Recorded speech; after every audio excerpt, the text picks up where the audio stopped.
Graças e paz, amém? Meus amados, a gente sempre tem que louvar, exaltar e glorificar a Deus por cada dia. Eu tenho aprendido nos últimos dias que quando a gente vive um dia de cada vez, a gente sofre menos e é bem mais abençoado. A gente vive um dia de cada vez. E hoje é um dia que eu quero agradecer muito a Deus, agradecer bastante. Davi já esteve aqui na frente, conheci o Davi há mais de 20 anos atrás, e o Davi foi um grande instrumento de Deus junto com outros membros da sua igreja dos Estados Unidos, no Rio Tapajós, e ajudou muito o ministério ali no Rio Tapajós para abrir trabalho para a expansão do Evangelho. Foi um grande instrumento para nos ajudar também, dar apoio para o irmão Raimundinho e a irmã Dalva, enquanto estavam lá na Igreja do Mentai, no Rio Arapiuns. Foi grande bênção. E também lá na região de Santa Maria do Urará, quando o pastor Dari ainda estava lá. Foi um tempo muito gostoso, onde a gente colocava 20, 30, 40 pessoas, missionário ou não, no barco, e viajamos até Santa Maria do Urará, Arapiuns, esses buracos todos por aí, deixando a mensagem de Deus. E ao vir para Jerusalém, nasceu de novo o desejo de voltar, ver o que estava acontecendo no Ribeirinho. E assim que eu voltei para o Ribeirinho, que o Davi soube, ele entrou no projeto de novo. E foi grande bênção durante esses anos na nossa vida, na execução do trabalho. Nós, como igreja, somos gratos ao Davi, por tudo que Deus fez, por meio da sua vida, a vida do pastor Mike, a igreja dos Estados Unidos, a sua família, e creio eu que nada parou.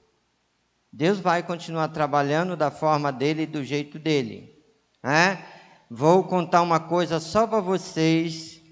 O Davi falou, essa é a minha última viagem. Eu não sou uma pessoa nem polêmico e nem gosto de testar ninguém.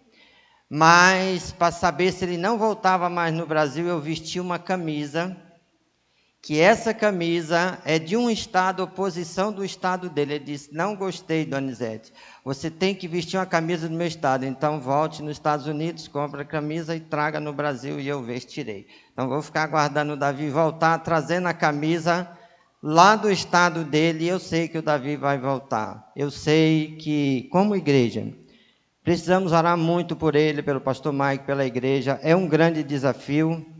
Tudo que nós temos e podemos viver aqui não é a realidade da Turquia e outros países.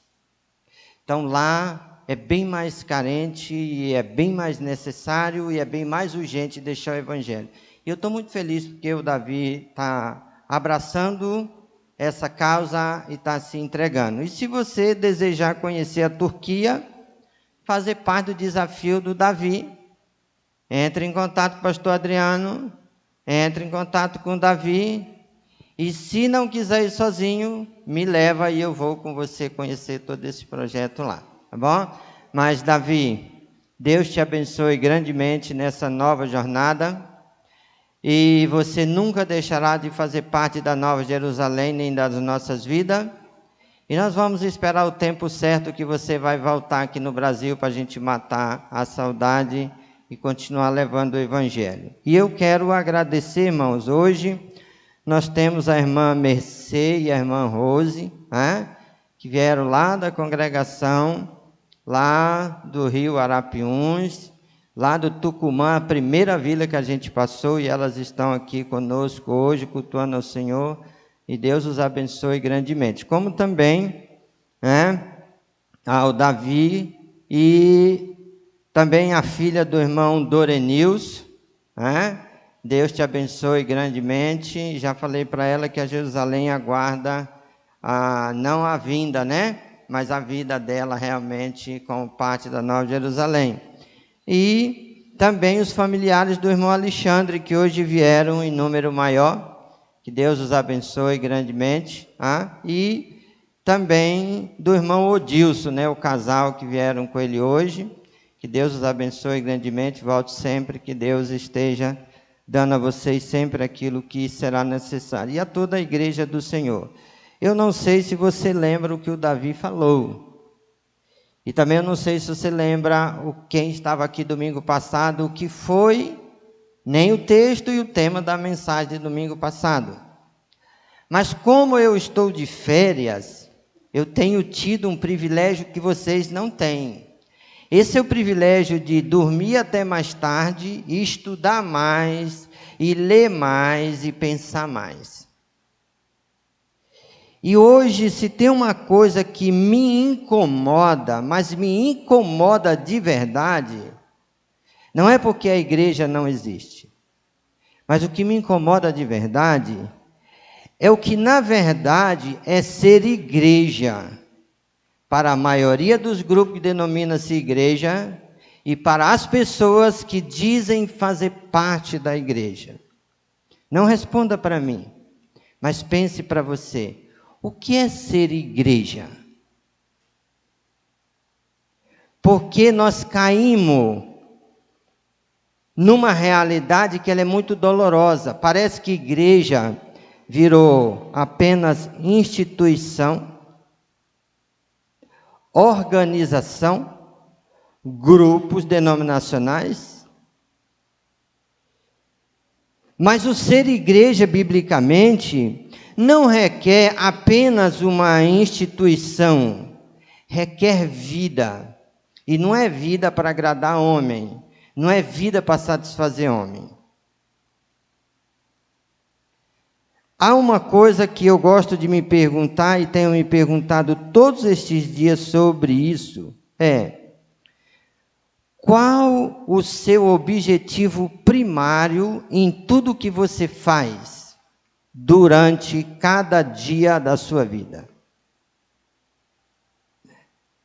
Porque às vezes, irmãos, nós chamamos por Deus em todos os momentos difíceis, só não lembramos de Deus naquilo que fazemos. E quando eu penso sobre a orientação bíblica para o crente, para a igreja, às vezes tem que me fazer pensar. Olha, quando eu estava lá no Tucumã, os irmãos, como são muito abençoados, prepararam um bicho de casco para nós comer, depois de fazer o piso. A gente fez um piso e aí veio, como presente, veio um bicho de casco. Eu não posso falar o nome, mas quem conhece já esse palavreado sabe o que é um bicho de casco, né? Assado. Pensa num negócio gostoso. E eu pensei, Deus, eu vim para cá para ser uma bênção, não para pecar, e eu não posso sair daqui pecando por causa desse presente. Mas eu fiquei tão chateado comigo mesmo, com tudo que ficou lá na travessa, que eu podia comer, mas se eu comesse, eu ia comer só por causa do olho, e não da maneira que Deus quer. Então, o Davi citou um texto, que é um texto que tem que fazer eu e você pensar. Quem lembra do que está escrito em 1 Coríntios 10, 31? Quem lembra? Dá para colocar lá na tela, Johnny? 1 Coríntios 10, 31. Foi um texto que o Davi citou. E esse texto está relacionado à mensagem que foi começada a pregar domingo. 1 Coríntios, capítulo 10, verso 31. O que diz? Vamos lá? Todo mundo junto já?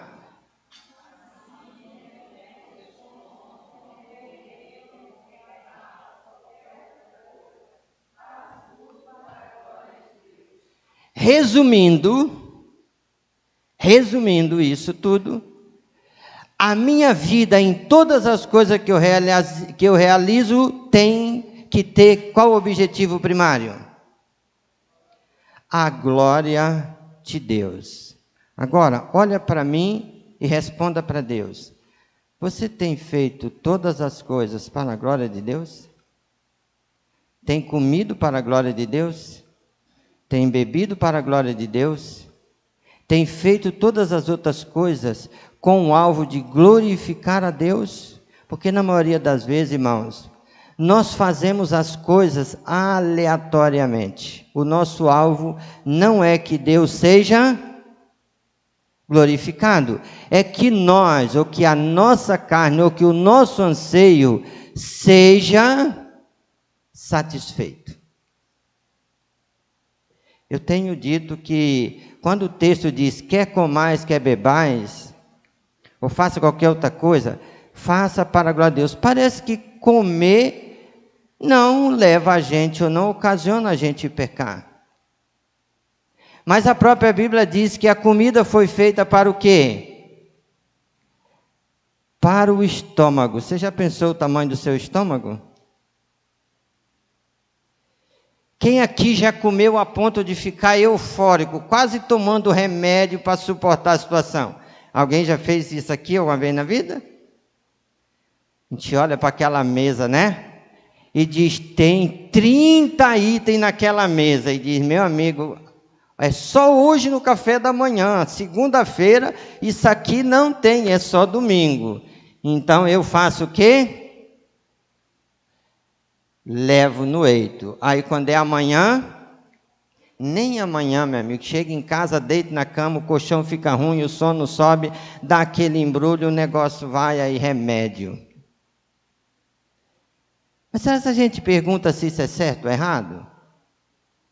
O problema é que isso é errado porque a gente não come para o estômago, a gente come para satisfazer os olhos. Enquanto o olho vê e o estômago vai entrando apertado, um pedaço do ano, a gente vai empurrando. E aí depois a gente está num estado crítico, morrendo de obesidade, de diabetes, um monte de coisa, e diz, por que isso? Porque a gente não está olhando para a glória de Deus, a gente está olhando para a nossa satisfação pessoal. Mas não é só com comer e beber, irmãos. Eu lembro que uma vez veio um missionário na nossa região, ele amava cupuaçu, amava não, ama. Duas coisas prediletas do norte, cupuaçu e pirarucu. E a Anice fez pirarucu de uns 3 jeitos lá para ele comer, e nós fizemos creme de cupuaçu e não sei o que mais, não sei o que mais. Ele comeu tanto cupuaçu que ele jogou pelo nariz, pela boca, por todo lado, de tanto que ele comeu. E ele disse assim, eu posso até morrer, mas eu vou morrer feliz. Não.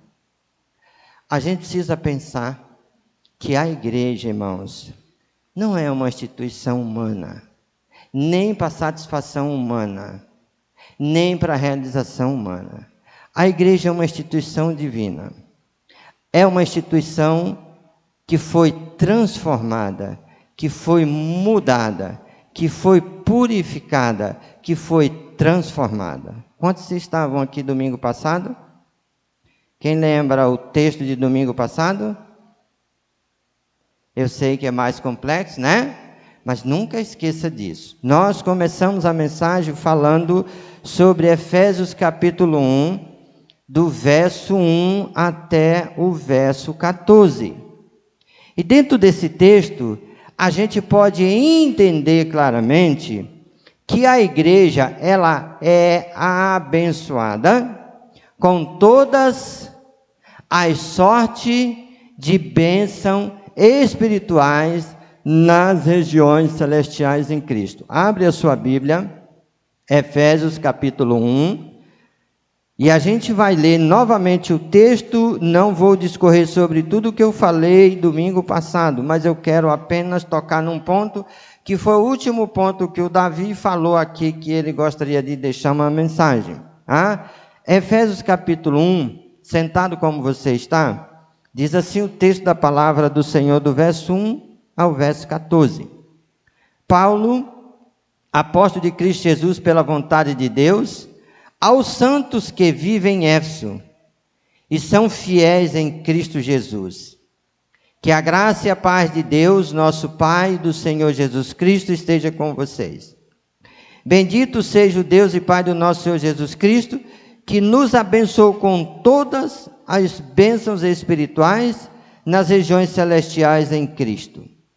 Antes da fundação do mundo, Deus nos escolheu nele para sermos santos e irrepreensíveis diante dele.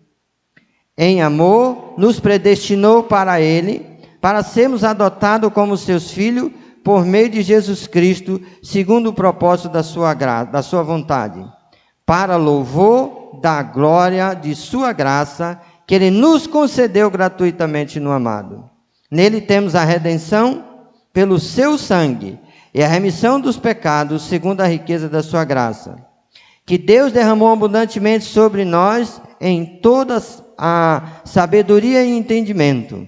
E Ele nos revelou o mistério da sua vontade, segundo o seu propósito, que Ele apresentou em Cristo, de fazer convergir nele, na dispensação da plenitude dos tempos, todas as coisas, tanto no céu como na terra.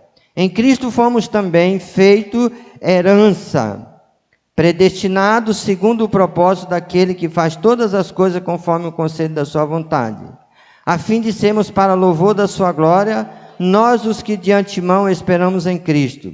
Nele também, vocês, depois que ouviram a palavra do Evangelho, o Evangelho da vossa salvação, tendo nele também crido, receberam o selo do Espírito Santo da promessa. O Espírito é o penhor da nossa herança, até o resgate da sua propriedade, em louvor da sua glória. Amém? A igreja, irmãos, ela é abençoada de uma forma grandiosa, por graça e misericórdia de Deus. E dentro desse texto, a gente precisa parar e perguntar: o que é ser igreja? É ser um grupo? É fazer alguma realização? Não, ser igreja é viver aquilo pelo qual fomos transformados para viver e fazer aquilo pelo qual fomos transformados para fazer. Ou sermos quem precisamos ser, da maneira que Ele nos tornou ser. Então, é interessante que a gente possa pensar hoje, e eu quero pensar rapidinho, falei nisso domingo, mas quero pensar com você. Por que alguém pode fazer parte da igreja? Porque ele decide? Porque ele escolhe? Porque ele tem capacidade própria? Não. O texto deixa isso bem claro. Mas a segunda coisa que eu preciso pensar: o que é transformado na vida de alguém que passa a fazer parte da igreja? Eu falei isso aqui uma vez, eu vou repetir mais uma vez para você pensar, né? Eu tive um pastor que foi meu mentor por anos, e ele dizia o seguinte: dizer que é crente qualquer pessoa consegue dizer. Dizer que é evangélico qualquer pessoa consegue dizer. E até aceitar e dizer que é protestante também. Mas dizer eu sou santo, não. Porque dizer eu sou santo mexe com algumas coisas, traz uma diferença. E pensa comigo agora.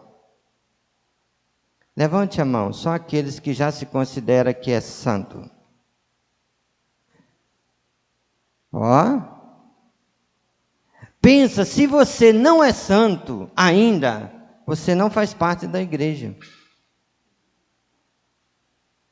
Porque o texto está dizendo que a carta foi escrita aos santificados em Cristo. Não somos santos porque somos perfeitos materialmente. Somos santos porque em Cristo somos santificados.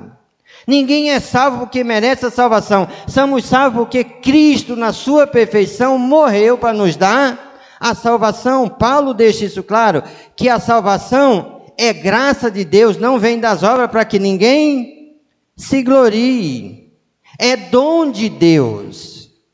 A carta foi escrita aos santos que estavam em Efésio, à igreja, aos santificados em Cristo, aos que estão unidos em Cristo. Nós não somos santos porque não pecamos, nós somos santos porque fomos santificados pela morte e a ressurreição de Cristo. Mas ninguém vai chegar lá em cima sem isso. Lembra o que Pedro escreveu, né? Uma pessoa perguntou para mim: pastor, qual é o seu time de coração? Eu disse, o de Deus. Ele disse, qual é o time de Deus? Ele disse, ele escreveu e deixou isso para mim. Sede santo, porque eu, o vosso Deus, sou santo. Se ele tivesse dito, seja Corinthians, porque eu, vosso Deus, eu seria corintiano. Se ele dissesse, sede flamenguista, eu seria, mas disse, eu sou santo. E sede santo, porque eu sou santo. Eu só estou mexendo com a sua cabeça. Tem nada a ver com o time de futebol. Mas Deus está dizendo para mim e para você, que Ele é um Deus santo. E se alguém quer unir a Ele, precisa ser o que Ele é. Mas como é que nós conseguimos chegar a essa oportunidade? Por meio da nossa união com Cristo. Enquanto alguém não tem Cristo, ele não vai conseguir levantar a mão. Por quê? Porque quando a gente ouve a palavra santa, na hora a gente lembra de quê? Perfeição. E aí esse meu pastor dizia assim, você quer ver uma coisa que isso é pior? Não é perguntar o que eu perguntei aqui, porque ninguém conhece isso em casa, mas chega em casa e pergunta para a sua família, e aí, o que você acha? O fulano é santo? Aí é mais difícil, né? Porque tudo que a gente não faz no café da manhã, na escola bíblica, na viagem missionária, em tudo aqui, lá em casa, quando a gente está sozinho, com aqueles de casa, aí o bicho pega. Daí muda. Aí às vezes a gente tem um comportamento um pouquinho meio ruim. Mas lembra que aqui o texto descreve que a igreja foi uma igreja, ou era uma igreja, que recebeu transformação. Pensa comigo. O que Deus já mudou na sua vida? Desde o dia que você conheceu Cristo, o que você entende que Deus já mudou no seu coração? Porque às vezes, a gente, do jeitinho que veio, a gente continua.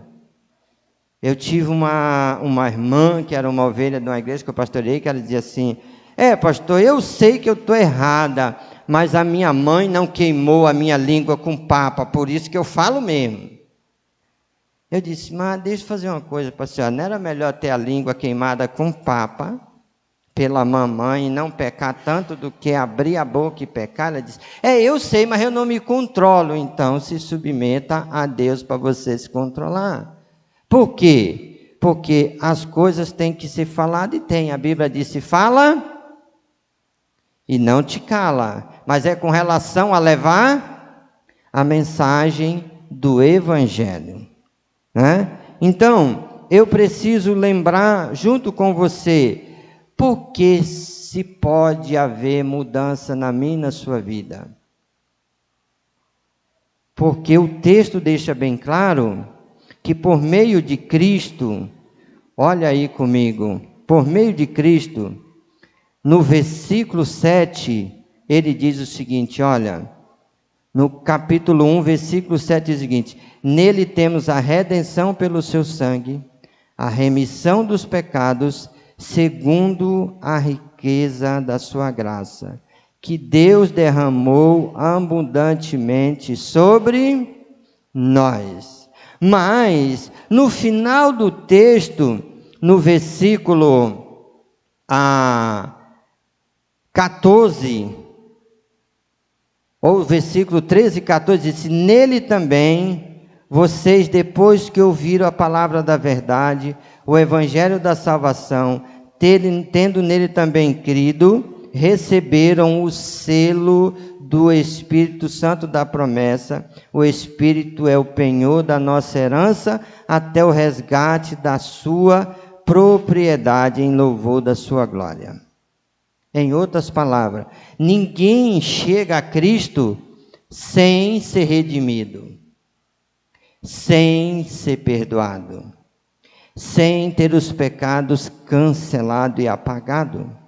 Uma vez que a igreja, uma vez que alguém chega em Cristo, irmãos, ele só chega porque a vida dele é transformada. Ele não continua sendo, e não só é transformada no quesito do passado e do presente, como também no futuro. Quantas pessoas hoje estão vivendo nos templos, cultuando a Deus, mas tem uma pergunta que eles não gostam de ouvir.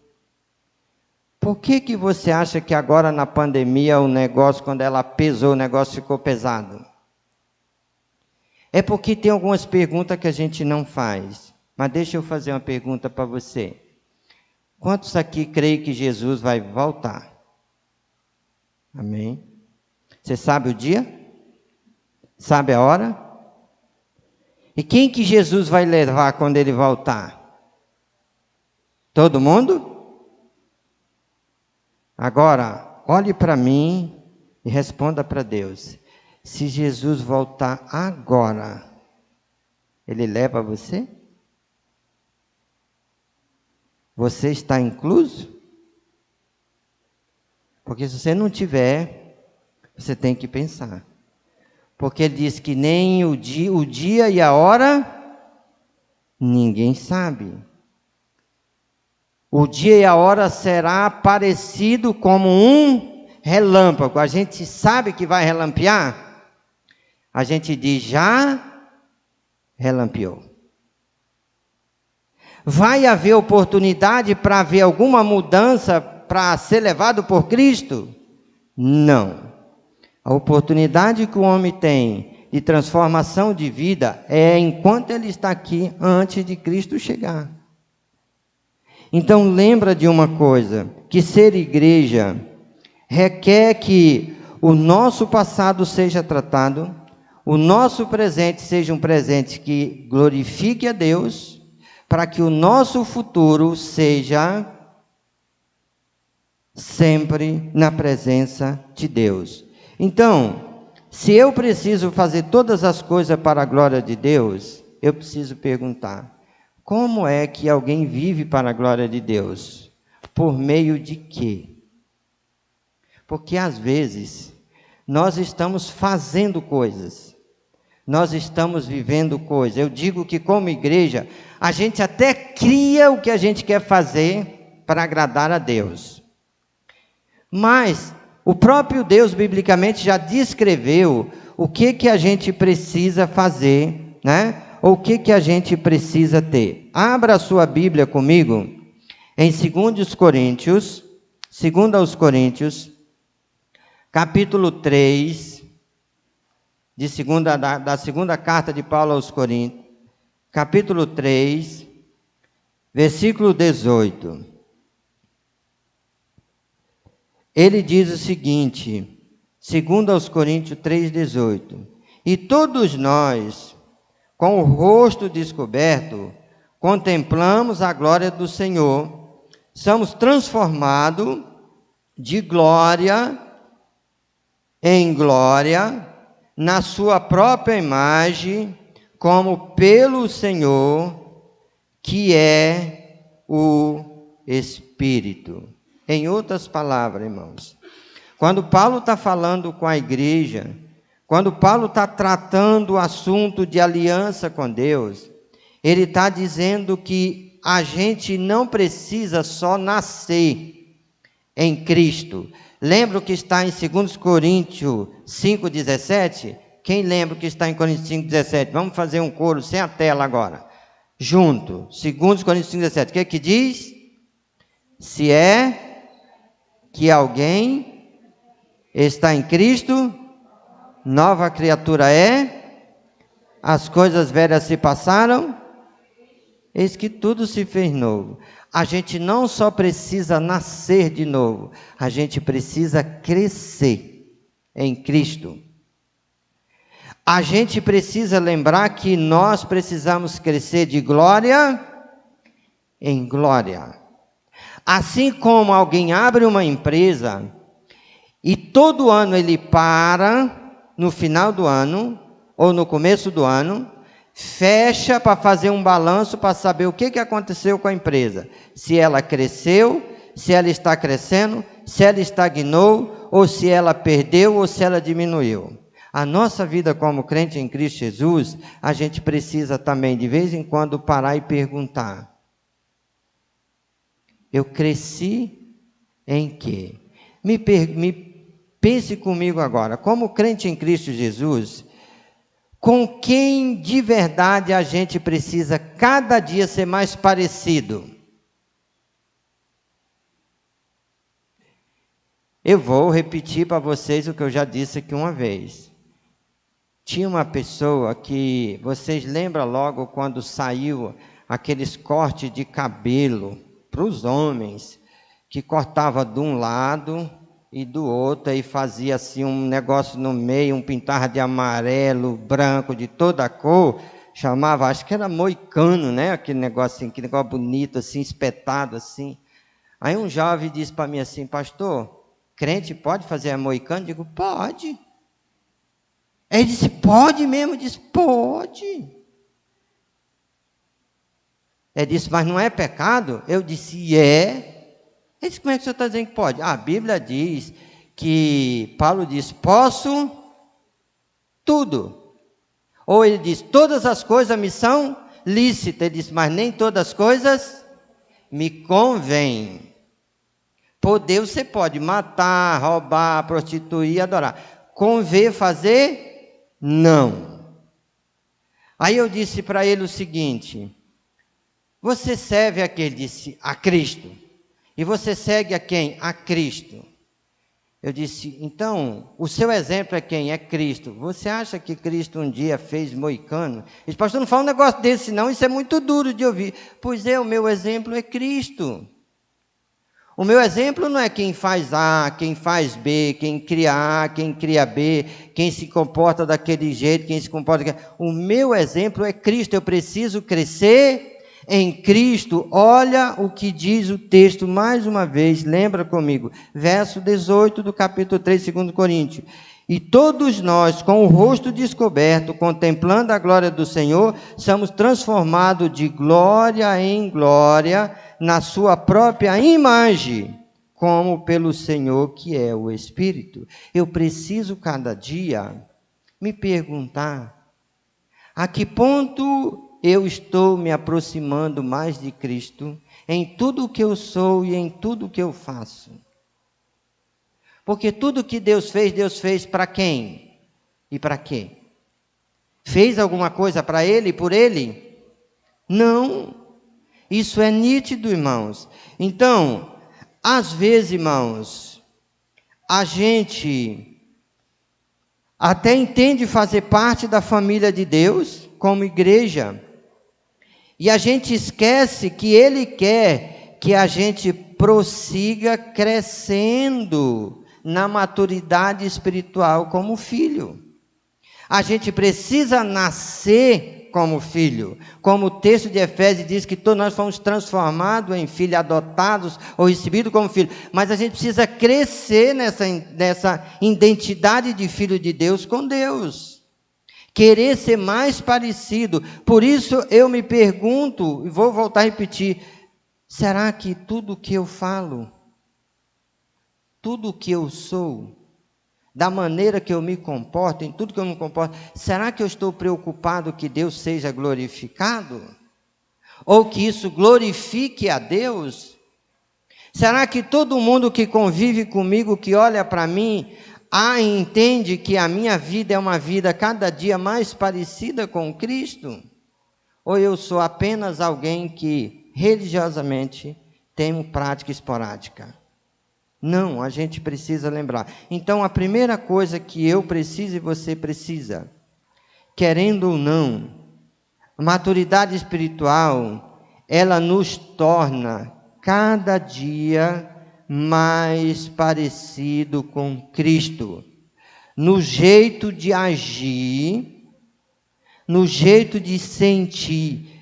Paulo fala isso lá em Colossenses 2, nós precisamos desenvolver a maneira de pensar de Cristo cada dia, a maneira de agir de Cristo cada dia, a maneira como Cristo viveu na terra diante dos homens, para com os homens na presença de Deus. Maturidade espiritual, irmãos, não envolve só conhecimento teológico, envolve vida prática, vida cotidiana, ou que envolve continuando. Quando a gente aceita Cristo, Deus nos dá uma nova vida, isso é, uma nova natureza. Isso a gente encontra lá em Gálatas 5, né? Quando Paulo diz a partir do verso 19, não viva mais segundo a carne, mas segundo o Espírito, porque tem a natureza carnal e a natureza espiritual, mas em nós há tanto a natureza carnal quanto a espiritual. Mas a pergunta que eu faço sempre, qual é a que mais aflora em nós? A espiritual ou a carnal? Então a gente precisa parar e pensar sobre isso. Agora, precisamos lembrar que pelo resto da nossa vida sobre a terra, Deus quer dar continuidade ao processo de transformação da nossa vida. Deus quer dar continuidade do processo de transformação. Um dia Ele nos alcança pela graça de Deus, perdoa os nossos pecados, nos redime do estado de morte ou de escravidão do pecado. E a partir daí, Ele quer trabalhar na nossa vida para nos tornar cada dia mais parecido com o seu Filho Jesus Cristo. No pensar, no sentir, no agir e no reagir. Então isso é importante a gente pensar. Porque às vezes a gente já consegue orar, a gente já consegue cantar, a gente já consegue fazer um monte de coisa, mas viver na prática, às vezes o negócio muda. Eu gosto de pensar, né? Por exemplo, em casa, como é que a gente é em casa todos os dias? Eu penso muito que eu acho que o maior desafio do crente para ser parecido mais com Cristo não é dentro do templo. Eu acho lindo como a gente se comporta dentro do templo. Mas dentro de casa, por exemplo, dentro de casa tem crente? Ou só família? Dentro de casa tem santo? Ou só pessoas?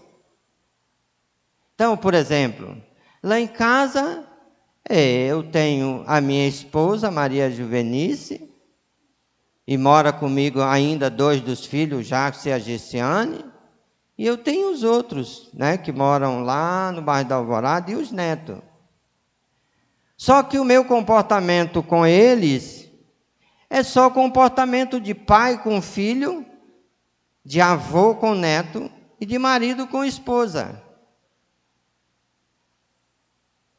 Mas tem que ter o comportamento também de pastor com ovelhas? Sim. Tem que ter comportamento de crente com crente? Sim. Mas o que é mais fácil perdoar? As coisas que os da igreja, mas do lado de fora da família faz, ou os da família? Eu lembro de um estudo que o pastor falou sobre perdão, né? Quantos aqui já perdoaram alguém de alguma coisa? Olha, bastante gente já perdoou. Quantos já esqueceu daquilo que você perdoou? Já esqueceu? Eita, daí muda, né? Perdoar eu perdoei, mas esquecer, jamais. E esse negócio é muito sério, sabe por quê? Porque a gente perdoa, né? Quando marido e mulher, os dois, dá uma falha um com o outro, a gente perdoa. Aí a gente ainda comete aquele erro que a gente fala, né, para agradar o outro. Se você me perdoar, nunca mais, amor, você vai ver isso. Aí lá um dia, ele erra, ele desliza naquele negócio. Aquele que perdoa do outro lado diz o quê? Eu sabia que isso nunca ia mudar. Isso aí sempre foi o seu comportamento. Fala, mas mudar, nunca.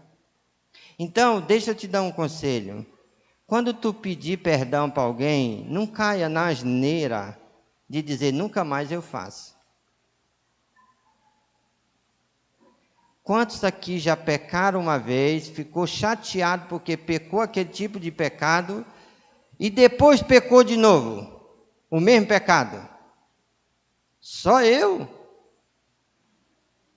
É fato. Eu não quero, mas aí, né, olha, vamos dizer assim, deixa eu jogar essa batata quente para os homens, porque os homens são mais fortes, né?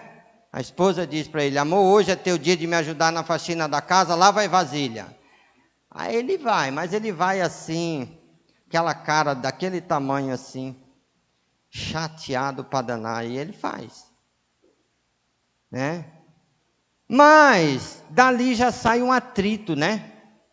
Dali já sai um atrito, ela entende que ele ficou chateado com ela, e o negócio pega, e aí ela chama a atenção dele. Está chateado? Não, não estou chateado. Você está e está. Não, mas não vai mais acontecer. Mas aí vem aquele dia que ele está de folga de novo do trabalho, para descansar, e quando chega em casa a mulher diz para ele o quê? Hoje é o teu dia de novo da faxina. Qual é o comportamento que ele tem de novo?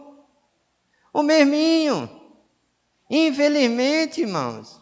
Então, o que eu preciso entender é que Deus não está falando de mudança religiosa, Deus está falando de mudança de conduta de vida. Deus está falando mudança de mente, mudança de coração. Ao caminhar com Cristo, eu preciso entender que eu preciso ser mais parecido com Ele. Quando Cristo foi açoitado, Ele reivindicou quantas vezes? Quando Ele foi perseguido, Ele reivindicou quantas vezes? Quando Ele foi cuspido, Ele reivindicou quantas vezes? A Bíblia diz que Ele foi levado como ovelha muda para o matadouro. Foi levado para lá, sem abrir a boca. Essa é uma realidade que eu e você precisamos pensar. Se eu quiser que a glória de Deus, a cada dia, seja transparente na minha vida, eu preciso lembrar que ela é para ser mostrada e demonstrada e vivida aqui na terra. Então, por isso eu preciso pensar rapidinho, mas eu preciso pensar sobre o que eu encontro lá em Mateus capítulo 5. Vai lá em Mateus capítulo 5 comigo. Em Mateus capítulo 5, Jesus fala sobre uma realidade que ela é presente na vida da igreja. Isso é, na vida do verdadeiro cristão, daquele que teme ao Senhor, daquele que quer andar com o Senhor a cada dia. Eu preciso pensar sobre isso aqui. No capítulo 5, no Sermão do Monte, quando Jesus está falando, Jesus fala algumas coisas importantes do verso 13 ao verso 16. E do verso 13 ao verso 16, olha o que Jesus diz para os discípulos, para aqueles que seguiram naquela época: vocês são o sal da terra. Ora, se o sal vier a ser insípido, como lhe restaurar o sabor? E a gente pergunta, sal perde o sabor? É porque a gente não conheceu o sal na época que isso aqui foi escrito. Na época que isso aqui foi escrito, o sal era tirado no Mar Morto, não era esse sal que a gente tem tratado hoje, cheio de química. O sal naquela época era tirado e tinha um tempo de validade. Uma vez que o sal perdeu o seu sabor naquela época, ele não servia para nada, nem para ser esterco. Era só para ser pisado em cima. O texto aqui está dizendo para mim e para você a mesma coisa. Como lhe restaurar o sabor? Para nada mais presta, senão para ser lançado fora e ser pisado pelos homens. Era essa a única serventia que ele tinha. Mas aí diz assim, vocês são a luz do mundo. Não se pode esconder uma cidade situada no alto de um monte. nem se acende uma lamparina para colocá-lo debaixo de um cesto, mas num lugar adequado, onde ilumina bem a todos que estão na casa. Aí ele conclui dizendo assim, olha, verso 16, assim brilhe também a luz de vocês diante de outros, ou dos outros, para que veja todas as boas obras de vocês e vocês fazem e glorifique o Pai de vocês que está no céu. Para que as pessoas glorifiquem a Deus, vai olhar para quem?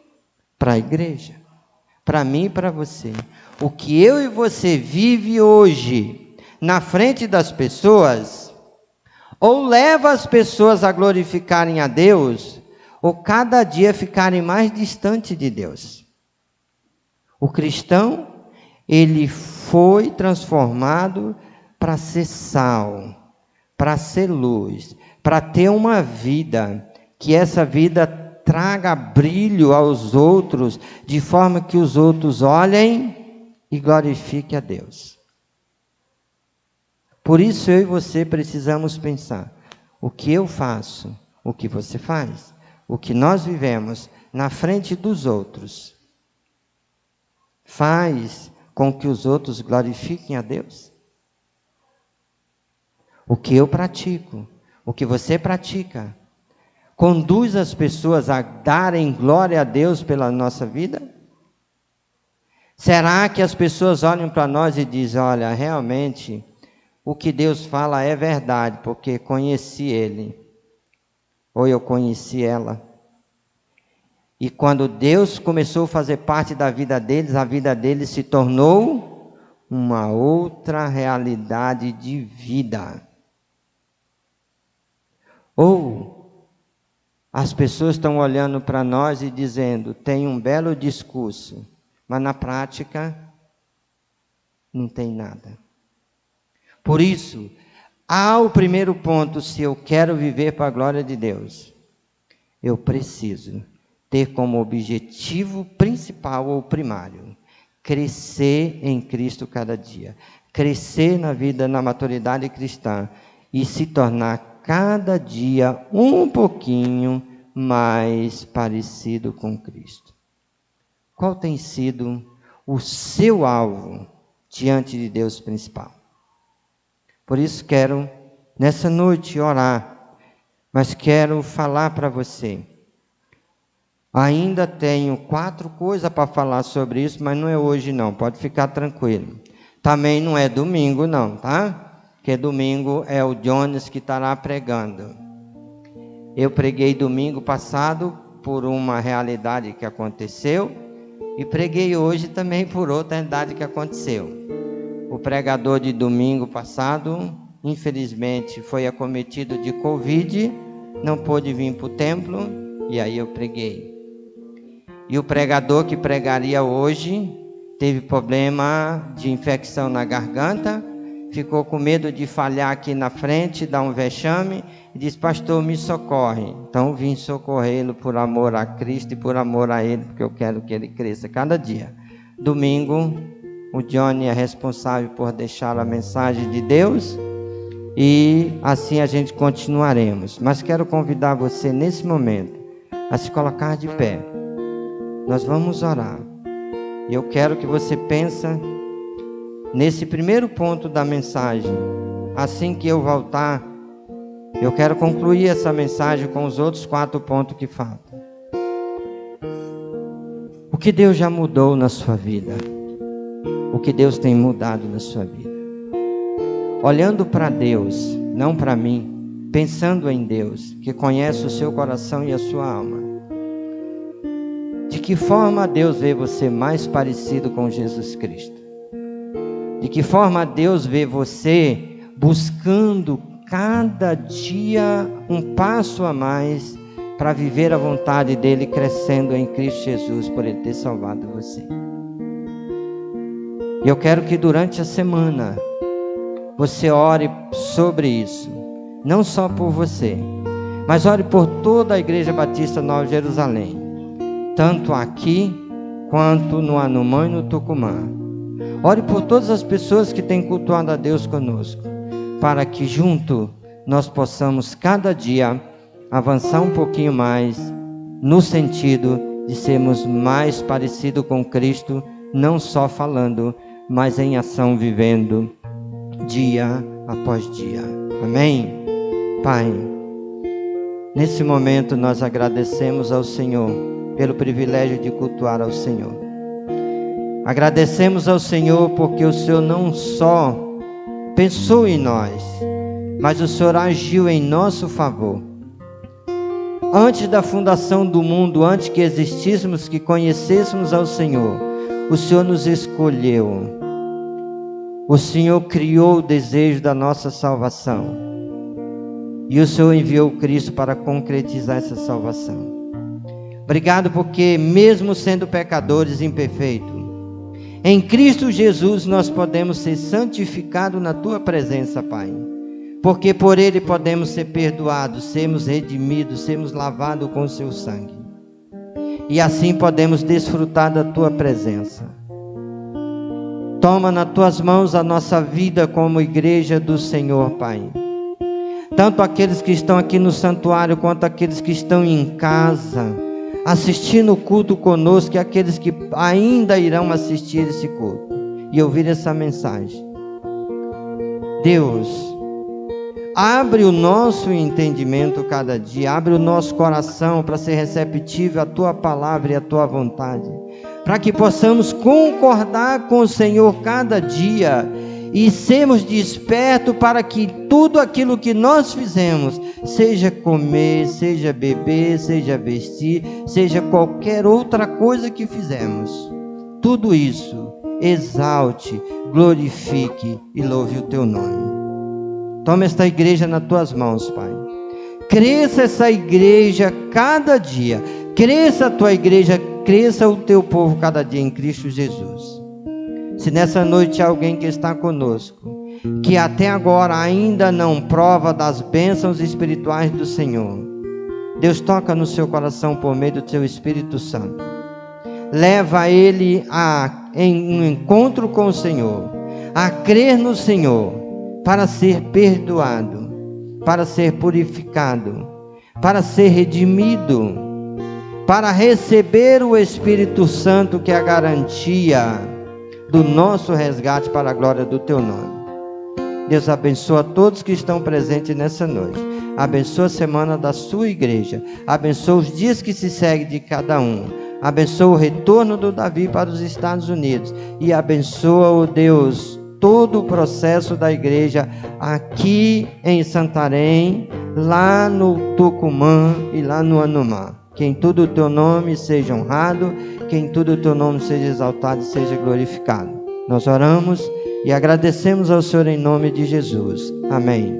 Amém. Ainda de pé, nós estaremos encerrando o culto com o ministério que vai louvar o Senhor. Lembrando você, o aguardamos na quarta-feira para o culto. Os que fazem parte do PGM, no seu PGM, os que não fazem, procuram um PGM para você estar reunido.